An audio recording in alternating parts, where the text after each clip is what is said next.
Hi friends, బాగున్నారండి అందరూని. ఈరోజు క్లాస్లోని మనం లైనింగ్ బ్లౌజ్ స్టిచ్చింగ్ చేసేటప్పుడు లైనింగ్ జాయింట్ చేసుకోవడం అన్నది బిగినర్స్కి చాలా కష్టంగా అనిపిస్తుందండి. ఇది ఎలా హ్యాండిల్ చేయాలి ఏంటో తెలియక అటు ఇటు సాగదీసి కొద్దిగా ముడతలు వచ్చేసి రకరకాలుగా విప్పి తర్వాత క్లాత్ పాడు చేసి పక్కన పడేసిన స్టూడెంట్స్ని కూడా నేను చాలామందిని చూశానండి.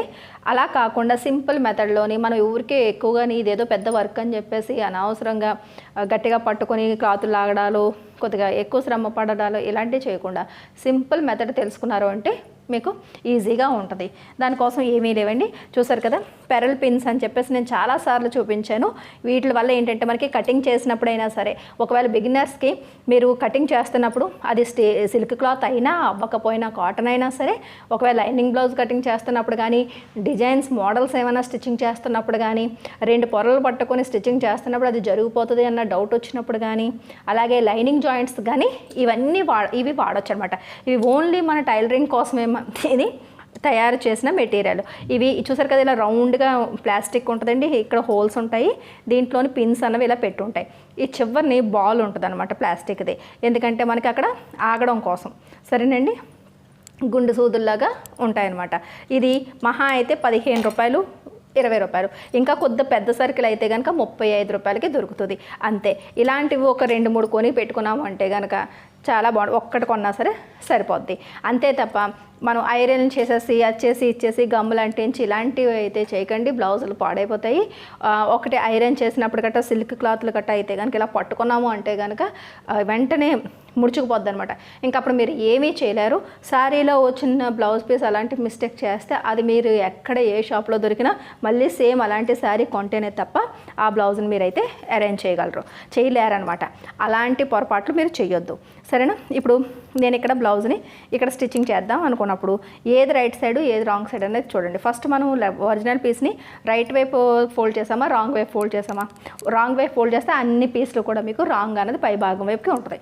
నేను రాంగ్ వైపు అంటే రాంగ్ సైడ్ పైకి వచ్చేటట్టు నేను ఫోల్డ్ చేశాను కాబట్టి తెలిసిపోద్ది. కోరంచుల దగ్గర గట్రా మనకి ఇక్కడ లైట్ కలర్ ఉంటుంది, డార్క్ కలర్ ఉంటుంది, తెలిసిపోద్ది. ఇప్పుడు దాన్ని ఇలాగ మీరు ఓపెన్ చేయండి. ఇలా ఓపెన్ చేసిన తర్వాత లైనింగ్ని ఇలా పెట్టండి. మీకు ఒక పీస్ అన్నది మీకు నేను చూపిస్తాను.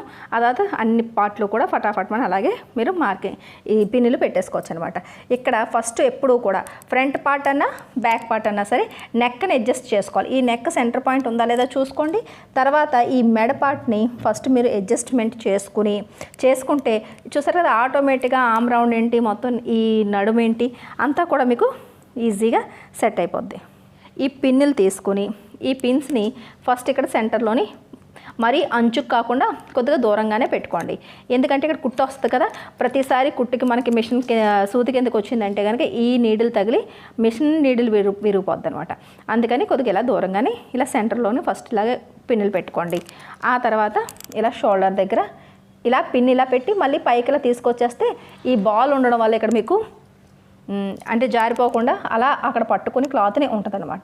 ఎంత సిల్కీ క్లాత్ అయినా ఎలాంటి క్లాత్ అయినా సరే మీరు ఇది యూస్ చేసుకోవచ్చు, సరేనా. ఎక్కడికి కదలదనమాట. మీరు ఇక్కడ పిన్ చేసినప్పుడే ముడతలు లేకుండా నీట్గా పరుచుకుని అప్పుడు పిన్ చేసుకుంటే కొన్ని రోజులు మీరు ఇలా ఫోల్డ్ చేసి ఉంచేసుకున్నా సరే సేమ్ ఇలాగే ఉంటుంది. ఎక్కడ కూడా మీకు చెక్కు చెదరకుండా ఉంటాయి.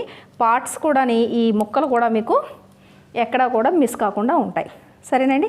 వెంటనే కటింగ్ అయిన వెంటనే స్టిచ్చింగ్ చేసేయడం అన్నది మంచి పద్ధతి. ఒకవేళ ఏ పీస్ అన్న మిస్ అయిందంటే ఇంకా మీరు బ్లౌజ్ గురించి మర్చిపోవచ్చు, సరేనండి. ఈ రకంగా పిన్నులు పెట్టేసుకోవాలి. ఇప్పుడు ఈ పిన్నులు పెట్టడం వల్ల ఏంటంటే మీకు జరగకుండా ఉంటుంది. స్టిచ్చింగ్ చేసేటప్పుడు నీట్గా ఇలా సున్నితంగా మిషన్కి అందిస్తే సరిపోద్ది అనమాట. ఇది చూడండి, ఇక్కడ ఇలా అంతే అయిపోయింది. ఇప్పుడు మీరు ఇలా తీసి ఎలా మీరు పెట్టినా సరే ఎక్కడా కూడా కదలకుండా ఉంటుంది అనమాట. ఈ పిన్నులు అనేవి ఇలా పెట్టేసుకోండి. అలాగే సేమ్ అన్ని పార్ట్స్కి కూడా పిన్నులు పెట్టేసుకోవాలి.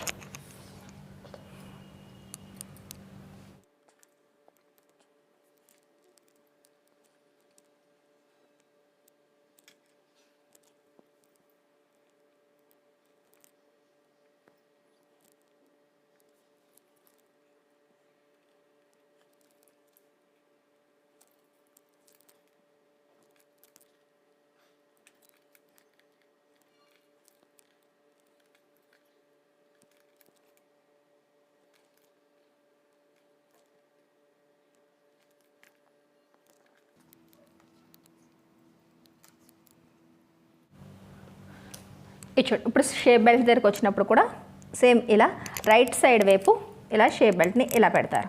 సరేనా? ఈ 2 లైనింగ్ పీసులని కూడా సేమ్ అదే రకంగా ఇలా అరేంజ్ చేసుకుంటారు. అరేంజ్ చేసుకుని కింద అంచు స్ట్రైట్గా ఉందా లేదా అనేది చూసుకుంటారు. ఇలా ఇటువైపు కూడా సేమ్ అదే రకంగా నీట్గా పరుచుకోవాలి. ఇలా పెట్టుకున్న తర్వాత మామూలుగా స్టిచ్చింగ్ చేసేసుకోవచ్చు, కానీ ఇక్కడ పిన్ అన్నది షేప్ బెల్ట్కి కూడా పెట్టచ్చు. ఇలా ఒక పిన్ పెట్టుకుంటే సరిపోద్ది. సరేనా? దాని తర్వాత ఇలా కుట్టి తర్వాత వెనక్కి తిప్పేసుకుని చుట్టూ స్టిచ్ చేసుకుంటే సరిపోద్ది. సరేనండి? ఈ రకంగా. అలాగే హ్యాండ్స్ దగ్గరకు వచ్చేటప్పుడు కూడా మీకు ఏమైనా జాయింట్స్ ఏమైనా ఉన్నాయంటే కనుక ముందు జాయింట్స్ అనేవి వేసుకోవాలి. సరేనండి? ఇక్కడ జాయింట్స్ ఉన్నాయనుకోండి, ఈ జాయింట్స్ని కూడా ఇలా పిన్ పెట్టి జాయింట్ పట్టుకెళ్తే మిషన్ దగ్గరికి నీట్గా స్టిచ్ చేసిన తర్వాత పిన్ అన్నది తీసేసుకోవచ్చు. సరేనండి? ఈ రకంగా హ్యాండ్స్ ఏంటి ఏదైనా సరే స్టిచ్చింగ్ అన్నది చేసుకోవచ్చు అనమాట. ఇలా ఇప్పుడు మిషన్ దగ్గరికి నీట్గాని వెళ్ళి చక్కగాని ఇలా మీకు నచ్చినట్టుగా ఎక్కడి నుంచి నెక్ దగ్గర స్టార్ట్ చేస్తారు. ఫటాఫట్ మని ఇలా స్టిచ్చింగ్ చేసేస్తారు. సరేనా? అలాగే ప్రతి పార్ట్ని కూడా జాయింట్ చేసేసుకుంటారు.